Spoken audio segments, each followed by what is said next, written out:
Hola.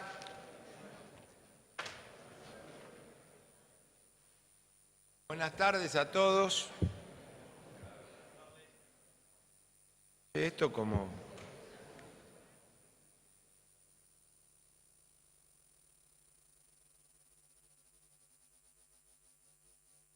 Ya me ubico, ¿eh?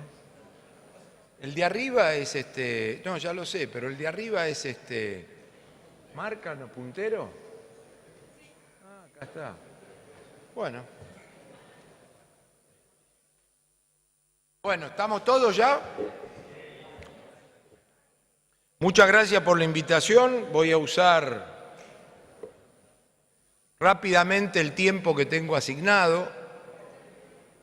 Voy a hacer una presentación estrictamente profesional. Veo los teléfonos y las cámaras y todo eso y voy muerto porque enseguida se sube y todo eso. Se ha perdido bastante la intimidad en todo este tipo de presentaciones. No porque yo diga cosas en privado que no digo en público, no es mi característica, pero no lo voy a decir acá por ahora. Es un poco incómodo, primero. Y segundo, aunque hay de las dos partes, en general siempre te mandan al matadero con un título. Cuando yo vi algunas presentaciones de videos míos de 50 minutos, 49 minutos, 30 y pico de minutos, después los leí, los vi y dije, la verdad que hubiera repetido lo mismo. Sin embargo, te crucifican con los títulos. Así que espero, no que sean generosos, pero que se ciñan estrictamente a las cosas que decimos. Quiero hacer una presentación más o menos para el tiempo que me han determinado y quiero empezar por el precedente, muy rápidamente. El precedente no es ni mirar la historia, ni llorar, ni seguir revolviendo. El precedente lo voy a usar exclusivamente para tratar de analizar el futuro. Entonces, cronológicamente, si entienden el precedente, se va a hacer muy fácil entender el presente y el futuro, o por lo menos más fácil. El precedente nace de una herencia. Saben que podía haber agregado un renglón más en este cuadro y poner 70 años, en vez de poner herencia 2015, que fueron 4 años. Y la verdad que voy a tomarme 3 minutos un trabajo que la administración del presidente Macri en su momento no quiso hacer en términos de no generar un maleficio en las expectativas futuras y por temor a que la gente se asuste y demás, que se convirtió en un grueso error, porque yo soy de los que creen que a la gente hay que decirle las cosas. Decirle las cosas a la gente tiene olor a ser impolítico u ortodoxo en la Argentina, como que si no la decís o le entrás por la emocionalidad, sos progresista. Nunca entendí eso, pero las cosas hay que decírselas a la gente. Entonces Argentina recibió en el 2015 déficit gemelos, que son el fiscal y el externo. No hay mucho antecedente y la literatura internacional dice que dejar atrás déficit gemelos simultáneamente y sin traumas no es fácil. No es fácil, a decir verdad. La segunda cuestión en la que especialmente quiero detenerme es el déficit fiscal dentro del gemelo. El déficit fiscal no es que quedó un agujero. Agujero Argentina tuvo 70 años. Es que quedó un agujero con la mayor presión fiscal de la historia argentina. O sea que antes se hacía un paquete fiscal para cerrar un agujero. Ahora, en este periodo aumentamos 10, 12 puntos la presión fiscal y terminó con un agujero igual. ¿Por qué? Porque el gasto público aumentó más que eso. Entonces, yo la verdad que no me siento un ortodoxo liberal donde me cae mal la palabra gasto público, pero haber aumentado 14, 15 puntos en una década el gasto público, significa habernos metido en un escenario en donde es infinanciable por un montón de años, como está ocurriendo ahora.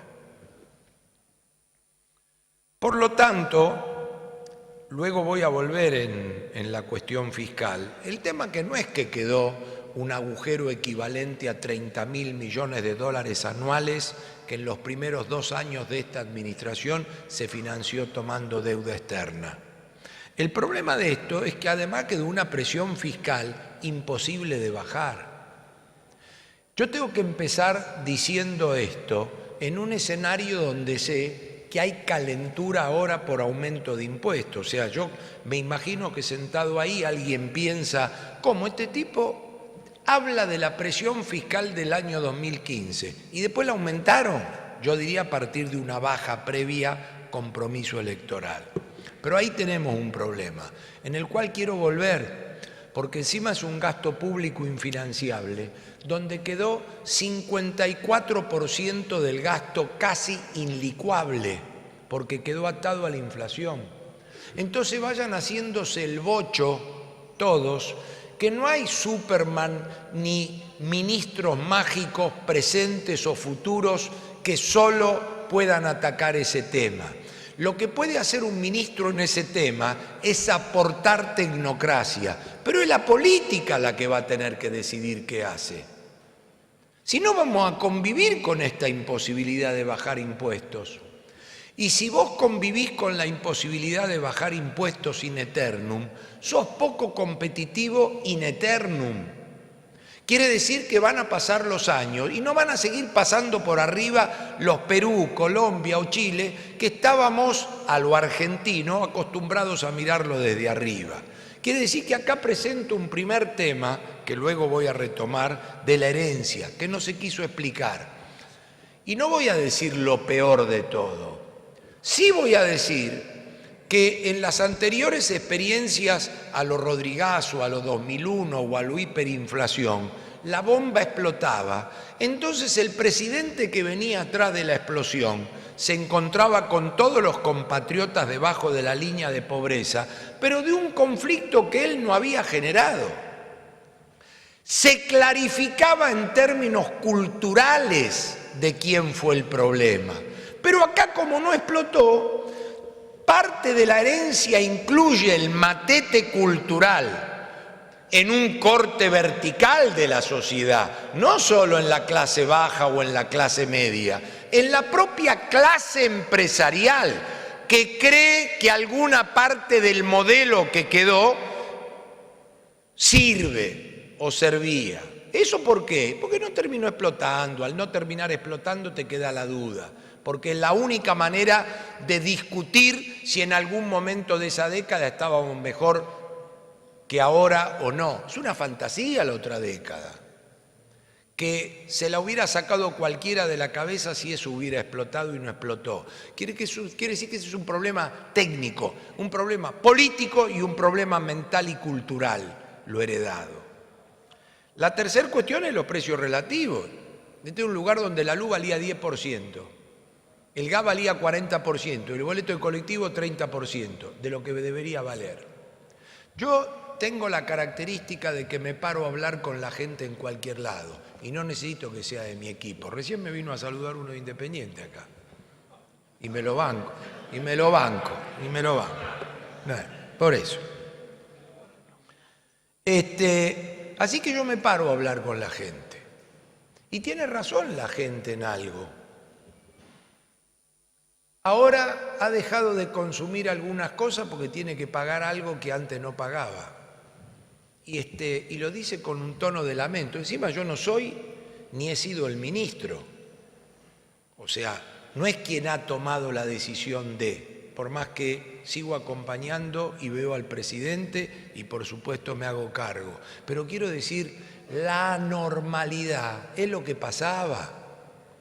La normalidad no es lo que está pasando en términos tarifarios. con todos los errores microeconómicos que se han cometido y se siguen cometiendo. ¿Por qué? Porque yo vivo en un lugar donde pago una torta de luz y a una cuadra de mi casa tengo un amigo que paga menos que el 10% de lo que pago yo. Y por supuesto me dice, no digas nada, no digas nada. Más todos los tongos de vivir en un lugar espléndido donde está a nombre de un jubilado y entonces paga tarifa social. Toda esa cosa micro hay que depurarla. Pero yo quiero señalar, esto era una anormalidad. Tener brecha con mercado de cambio oficial y paralelo con 60% era una anormalidad. Y tener esta inflación era una anormalidad. Así que quiero decir, yo no puedo explicar qué está pasando ni qué puede venir si no arranco de esto, entre otras cosas porque no ha sido resuelto. Segunda cuestión, la mala praxis. Claro que existió. Yo era presidente del Banco Nación con la camiseta amarilla, pero el presidente sabía de boca mía que siempre pensé que el modelo era divergente. ¿Por qué? Bueno, porque ya no me meto en si no se pudo, no se quiso, la minoría parlamentaria, el helicóptero, gobierno peronista, no peronista, no me meto. Aprendí del barro de la política que las cosas no son fáciles, no es un PowerPoint, vení y zafaste. Yo eso lo sé. Ahora, fuimos a una unificación cambiaria apresurada. Unificación cambiaria apresurada. Está hablando el liberal ortodoxo del equipo, ¿eh? Y vos me decís, ¿por qué? Porque las cosas se hacen con los pies sobre la tierra. La unificación cambiaria es una Ferrari. Ahora, las Ferrari andan en calle sin pozo, no en calle con pozo. Tener una Ferrari y estar en calle con pozo. O sea, tengo unificación cambiaria en un país que tiene que hacer modificación del cambio de los precios relativos y tiene a su sociedad dolarizada. Cosa medio rara. El financiamiento en dólares del déficit fiscal. Yo sé, porque cada vez que he dicho esto, me han dicho, y es lo único que podíamos hacer, ¿vos qué hubieras hecho? Ahora, lo que hay que saber es que el día que no te prestan más, tenés un problema. Esa es la más obvia. Ahora, aunque te presten, tenés un problema igual. ¿Por qué? Bueno, porque has decidido financiarte con dólares, que tenés que pasar a pesos, que significa expansión monetaria de todos modos. Entonces, si vos me decís, voy a ir a un cambio flotante, con déficit fiscal, financiado con dólares de afuera, y que la inflación dé lo que dé, es una cosa. Ahora, si encima querés tener una inflación de un dígito a los 3 años, es otra cosa. Imposible. Yo lo definí como el intento de usar camisa slim fit comiendo 4 platos de ravioles. O tenés más los ravioles o tenés más la camisa. El sustituto intentó crear el monstruo de la LEVAC para absorber esos pesos. Y tarde o temprano te ganás un despelote con eso. Ahora lo queremos desarmar, el monstruo de la LEVAC. Se subestimó la bimonetariedad, se inventaron gastos del Fondo de Reparación Histórica, se le devolvió la coparticipación a las provincias sin negociación impositiva. En síntesis, esto no lo hago para criticar, esto no lo hago desde afuera para pegar. Mi lealtad con el presidente está intacta. Esto lo hago para tener la autoridad, no de criticar 70 años y 12 años, sino también los 2 años en los que nos tocó estar y no hemos pegado ni con el diagnóstico ni con el instrumental. De la mano de esto, no obstante, políticamente hablando, porque la política se respira y está a cada momento, un tema que quiero aclarar con visión de futuro, para la política de este gobierno o de los que vengan, es que a la política le conviene tener un grupo tecnocrático permanente en el sector público de Argentina, como hacen Perú, Colombia, Chile, Uruguay, hasta Paraguay, para que le solucionen los problemas tecnocráticos. Porque siempre digo que el pacto de la Moncloa la hicieron los políticos, pero el contenido lo hicieron los técnicos. Entonces, este no es un tema menor, pero la política siempre está. Entonces, lo que no puede definir la política es que, aún siendo el arte de lo posible, es que 1 más 1 es 2. Cuando la política quiere decir que 1 más 1 es 1,5, 1 más 1 es 3, ahí entramos en lío. Entonces, no obstante todo lo que estoy diciendo, en octubre del 2017 el presidente ganó la elección de término medio en forma más que contundente respecto a lo que había sido su primera vuelta en el año 2015. Y de la mano de que conseguías 30.000 millones de dólares por año, que la economía no cumplía sus objetivos superlativos, pero todos los días estaba un poquito mejor, y de que no había nada enfrente que se te oponga, nace el Plan Perdurar. El Plan Perdurar, les recuerdo, es de enero y febrero de este año. Yo lo denominé jocosa y cariñosamente Perdurar, porque es la idea de que vamos todos por la reelección. Para eso, ¿qué necesitamos? Que no se corte el financiamiento, que la economía un poquito mejor todos los días, nivel de actividad no da 4 pero da 2 y pico, tasa de inflación no da 10 pero da 20 monedas, salarios, cláusula gatillo, la va llevando. Y encima, si la voy llevando y consigo la deuda, ¿quién de enfrente me va a ganar? Ese era el Plan Perdurar, que lo tenemos que metamorfosear, porque el 30 de la deuda lo sustituyó parcialmente el Fondo Monetario. Porque los números de estamos todos los días un poquito mejor, viene la recesión y la inflación que el propio gobierno menciona. Yo lo denominé cariñosamente pechuguita con puré de calabaza. Entonces, curiosamente, el mayor activo del triángulo Perdurar es que no aparezca nada enfrente. Por eso la estrategia política sigue siendo ir a la segunda vuelta con quien tiene piso y techo. Ir a la segunda vuelta con quien tiene piso y techo. Si eso va contra las inversiones o no en la Argentina, no lo sé. Me faltó decir, último punto, vino la disrupción macro. Los he traído del 10 de diciembre a la disrupción macro del primer semestre de este año. ¿Qué es la disrupción macro? Miren, la disrupción macro es más o menos lo siguiente. Estábamos presos de 3 30.000, no de un 30.000. Se popularizó que la diferencia entre recaudación y gasto es un agujero fiscal de 30.000 millones de dólares y lo que el ministro de Finanzas tenía que ir a buscar son 30.000 millones de dólares. Conseguido eso, es hasta el día que te presten, mirar la deuda. Pero había un desbalance monetario equivalente, porque como los 30.000 venían en dólares, había que pasarlo a peso y luego se gastan en pesos y era expansión monetaria, aparecieron los segundos 30.000 millones de la LEVAC, que era absorber el 30.000 millones de financiamiento de afuera, con un encarecimiento en la deuda, porque la deuda afuera valía 7 en dólares, pero después cuando la traes adentro y chupás el equivalente pagabas 28 en pesos. Tema que solo lo liquidás a futuro devaluando. Si no, el déficit cuasi fiscal del Banco Central explota.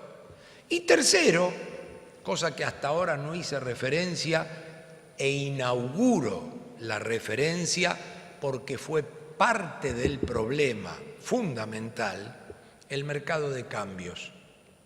El mercado de cambios, que todo el 2016, todo el 2017 más enero y febrero, o sea, 26 meses consecutivos, convivió con una demanda de dólares equivalente a 3.000 millones de dólares por mes.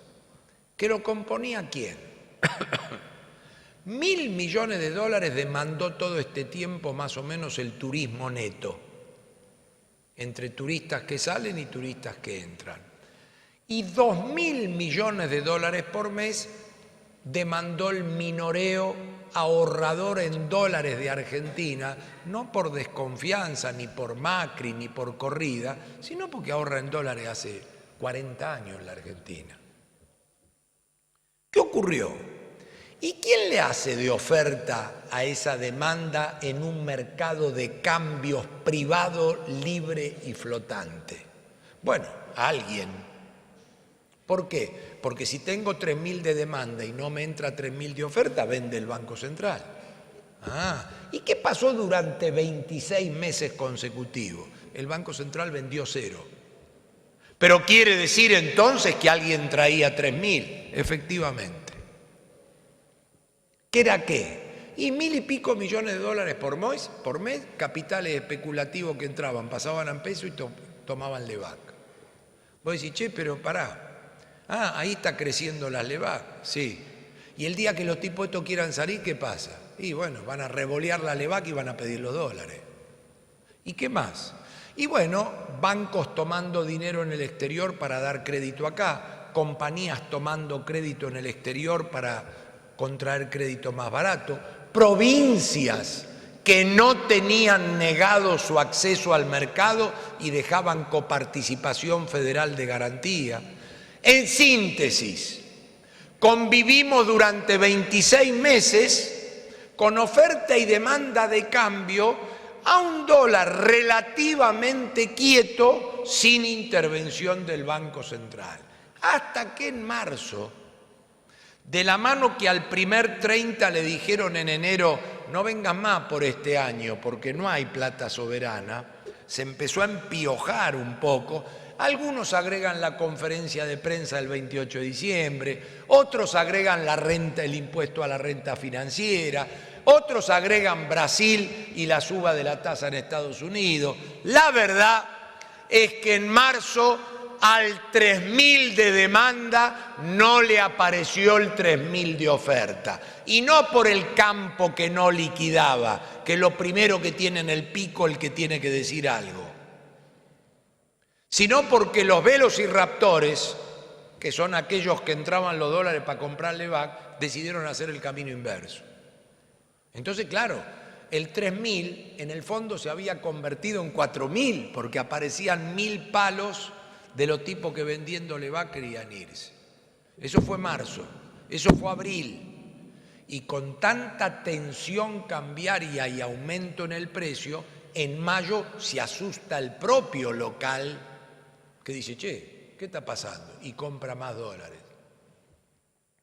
En 60 días se venden 13.000 millones de dólares. Entonces, cerrado el mercado para la deuda soberana, el primer 30.000. Escapándoseme los velociraptores Levac que los tenía ahí enjaulados, segundo 30.000. Y sin equilibrar el mercado de cambios, tercer 30.000, el presidente rápido de reflejo fue al fondo. ¿Por qué? Porque es el prestamista de última instancia en el mundo. Para decir que, mira, tengo un agujero y se me cerró el mercado. Así de simple. Y ahí arranca el primer acuerdo con el fondo. El primer acuerdo con el fondo debe ser analizado de la siguiente manera. ¿Qué dice el fondo de esto? Dice, a ver, el primer 30.000, son los 30.000 millones que a vos se te cerró el mercado, entre recaudación y gasto. Bueno, va a empezar un ajuste fiscal, más otras metas, y yo te voy a dar, o te voy a sustituir parcialmente al mercado de Wall Street donde vos ibas a buscar la plata. ¿Por qué parcialmente? Bueno, porque mirá, yo pongo déficit primario, deuda externa, Banco Mundial, y de acá a final del 2019, a pesar de que el crédito es de 50.000 millones de dólares, eso incluye el 2020 y el 2021. Hasta acá vos vas a ligar 33. Como 7 te lo hago poner en las reservas para que se te incrementen, vas a ligar 26. Y ese 26 va a requerir 8 o 9.000 millones adicionales que tenés que ir a Wall Street. Por lo tanto, para que sea exitoso el programa, tiene que bajar el riesgo país y vos volver al mercado. Pero vas a ir a tocar timbre en 2 años por 8.000. Cuando ibas a tocar timbre por año en 30.000. Es llevable y va a mostrar que este es un acuerdo no para darte la muleta, sino para que uses la muleta, pero algún día dejas atrás la muleta. Siempre fue así desde el primer día.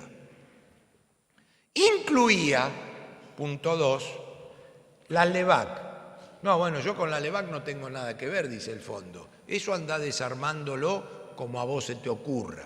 La Lete, Y eso anda desarmándolo como a vos se te ocurra. O sea, te va a faltar 8 o 9 mil millones de deuda externa, déficit fiscal, etcétera, etcétera. Con la deuda local que se te roloveree. Y el 3, no, menos que ver todavía. Yo con lo que te falta en el mercado de cambio no tengo nada que ver. Si a 20 pesos el dólar tenés más demanda que oferta y como dije la otra vez, en joda pero en serio, los cadetes se te van a Miami y la tía te compra dólares, va a haber un precio al cual la tía afloja y el cadete vuelve a la costa argentina. Ese es el remedio del número 3. Entonces, ¿qué ocurrió acá? Lo que ocurre, ahí tienen cómo entraba, ¿ve? 50.000 millones, pero en el periodo hasta el final del 2019, 33.000. Fíjense, tiene que ver con el acuerdo que está por venir, que quedaron 18.000 en el 2020-2021, que es lo que está pidiendo Argentina ahora adelantar. ¿Por qué? Bueno, ahí tienen el 9 que faltó siempre.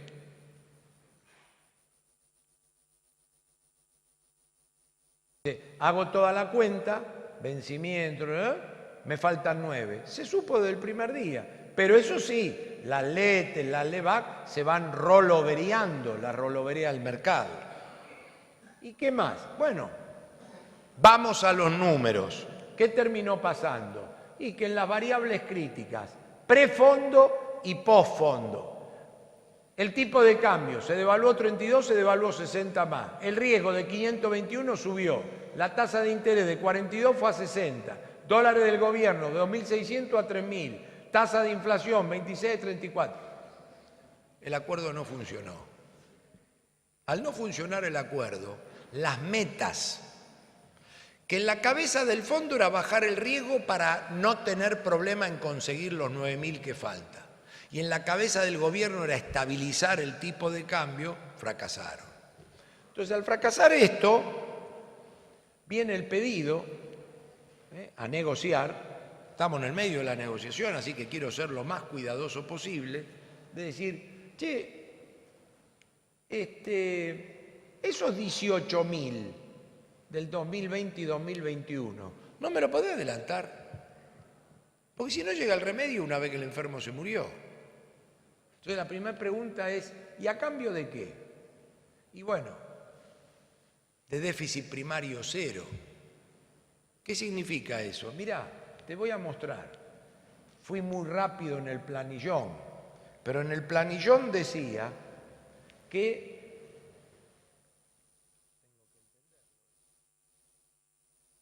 déficit primario se encarga el fondo.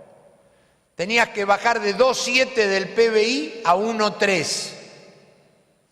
Y ahora tenés que ir de 1,3 a 0. Clave en el acuerdo. Porque de 1,3 a 0 vino el impuesto a la retención. Rápido. Porque 2,7 a 1,3 está colgado en el Congreso.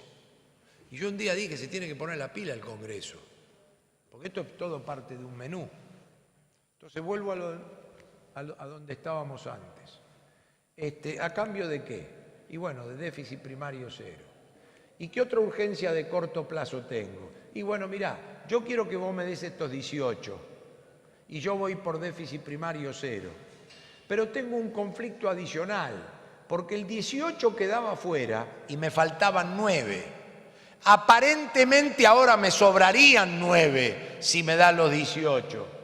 Pero tengo Supermarte de LEVAC, que me come dólares, y tengo vencimiento quincenales de LETE, que me comen dólares, y tengo viva la bimonetariedad del mercado de cambio. Entonces yo te quiero mangar lo siguiente, 2 cosas. Primero, me adelantás el 18. Segundo, cuando digo me adelantás, ¿no me mandás algo estos días? Y tercero, si me querés dar más de 50 también agarro. Ese es el mangazo. Contra ese mangazo, ¿y vos qué vas a hacer? Bueno, yo desde el Poder Ejecutivo, dice el presidente, te voy a garantizar el 1,3 a 0 mañana, sin discusión. Te voy a garantizar. Me voy a garantizar. Saquémonos ya el folclore del fondo de la cabeza, porque fuimos a tocar timbre nosotros. Entonces tengamos cuidado con esas cosas, con el folclore del fondo, el otro. Otra vez la cuestión cultural, porque el que estaba los echó y le pagó al contado, un revolucionario. Pero no importa, digamos, no vayamos tan atrás. Este es el contenido de lo que supuestamente estamos discutiendo. Y acá está el compromiso. Mira, de 2.7 a 1.3 debiera ser con esfuerzo de gasto y va al Congreso. Y de 1.3 a 0 son los derechos de exportación. Por supuesto, ¿cuánto queda post-Congreso con esfuerzo de gasto y cuánto queda con nuevo aumento de impuestos? No lo sé. Eso se estará discutiendo en el Congreso, que creo que viene en octubre o en noviembre, que es el periodo natural en donde se vota el presupuesto. Y aquí quiero volver con un tema que lo quiero dejar instalado. Lo quiero dejar instalado para que la sociedad argentina, de la cual ustedes son partes, se vaya haciendo carne con esto. En lo único que no creo en la vida es en los tipos salvadores. No creo en la vida. No creo. El tipo que cree y ama la democracia y la libertad en serio, no es que es un anárquico, es que no cree en los salvadores. Por lo tanto, esto es una tarea de demanda de la sociedad argentina a la clase política para estar a la altura de las circunstancias. Muchas gracias. Este es el gasto público de la Argentina, excluido las provincias.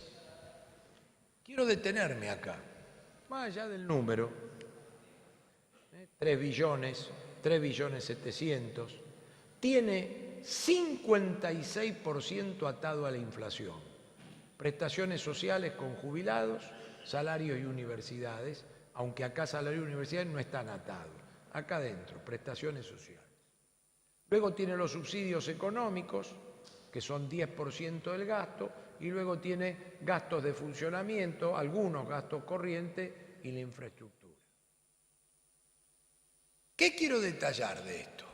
Miren, en el gasto social, en las prestaciones sociales, entre el año 2008 y 2015 se incorporaron 5 millones de nuevos jubilados, en 8 que nunca pagaron los aportes. Y se incorporó una fórmula de ajuste que iba por arriba de la inflación. Ni esto dijimos el 10 de diciembre del 2015. Ni esto. De rentas generales hay que solventar al ANSES, porque si no la ANSES está quebrada. Antes de ayer vi algunos conflictos en la calle en Rusia, porque Putin está haciendo una reforma jubilatoria. Putin. Por supuesto, Japón y Europa lo están haciendo por una cuestión vegetativa y de ancianidad, no es nuestro caso. Todavía, aunque la relación aportantes y jubilados sigue acá por arriba aportante con jubilado, no es suficiente. Entonces, decida la clase política y la sociedad argentina lo que quiere. Acá hay 56% del gasto que si sube la inflación sube el gasto público. Entre el año 2007 y el año 2011 había 2.600.000 empleados públicos, 2007 a 2011. 2.600.000. Se incorporaron 1 millón más, 3.600.000. ¿Alguno de los que están sentados acá cree que hacía falta en 2.600.000 incorporar uno? Ponele que te faltaban empleados públicos, te podría faltar 100.000, 50.000, 200.000. Acá está. Yo no voy a venir con la salvajada de que hay que echar 1 millón de tipos, que los jubilados, no. Bastante me gastaron en la preelección poniéndome como el hombre malo del equipo. Tuve que ir a fumarme 1 año al Banco Nación para mostrar que no era el hombre malo del equipo. Simplemente que me gusta decir las cosas como son y que cada uno elija cómo quiere vivir. Si quieren que sigamos en este esquema, entonces no rompan las bolas con los impuestos.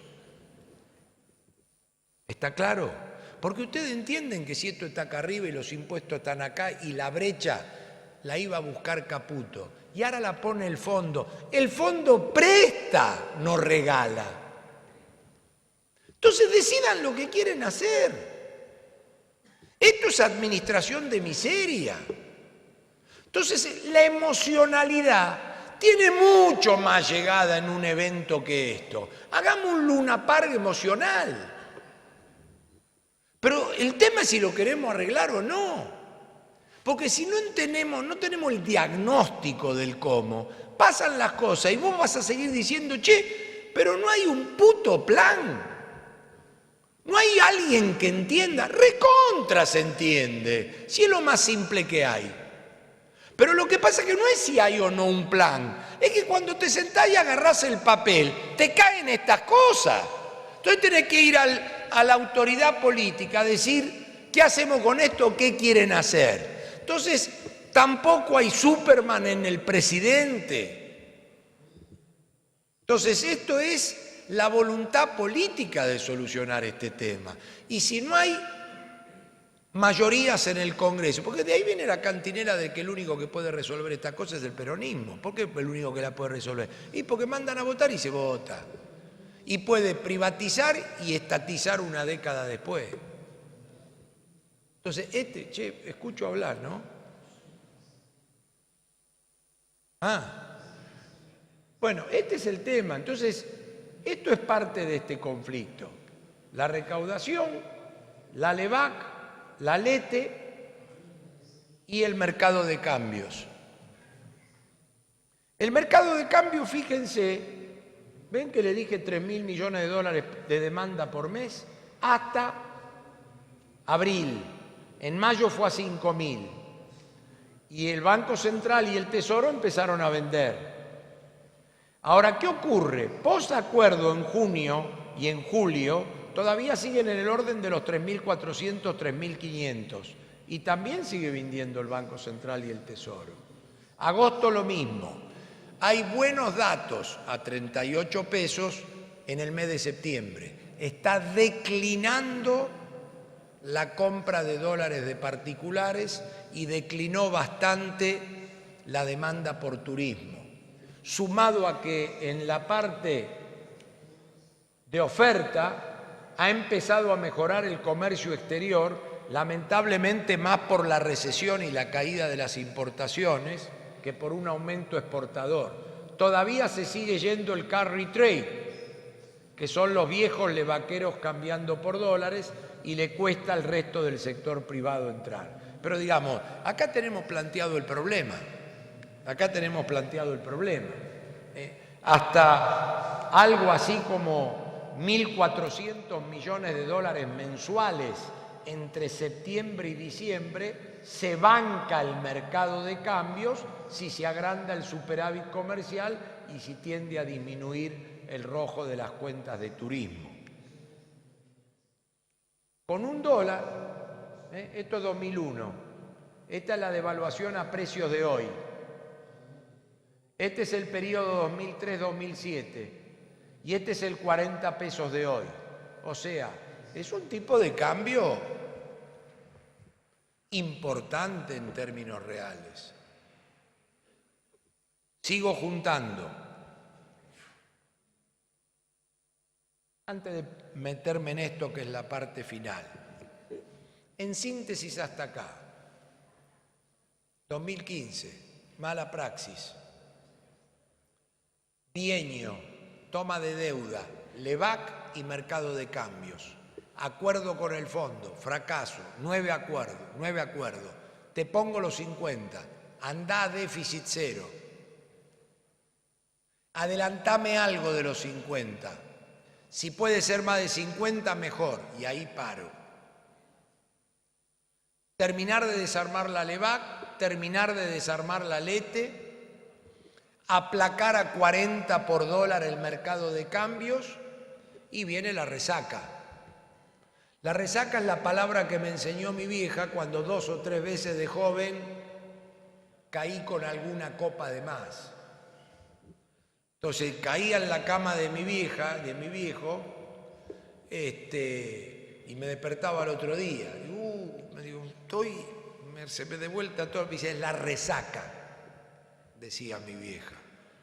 Esta es la resaca. ¿Qué es la resaca? Y bueno, PBI, inflación, tasa de interés. Así arrancó el gobierno previo a la emergencia. PBI 0,4 y 1,5 el año que viene. Así está ahora, menos 2,4, 0 el año que viene. Así arrancó, 27 la inflación, 17 el año que viene. Así está ahora, 42 y 25, dato oficial.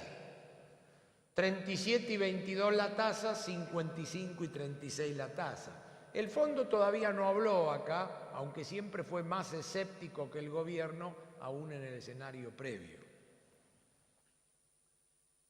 Este es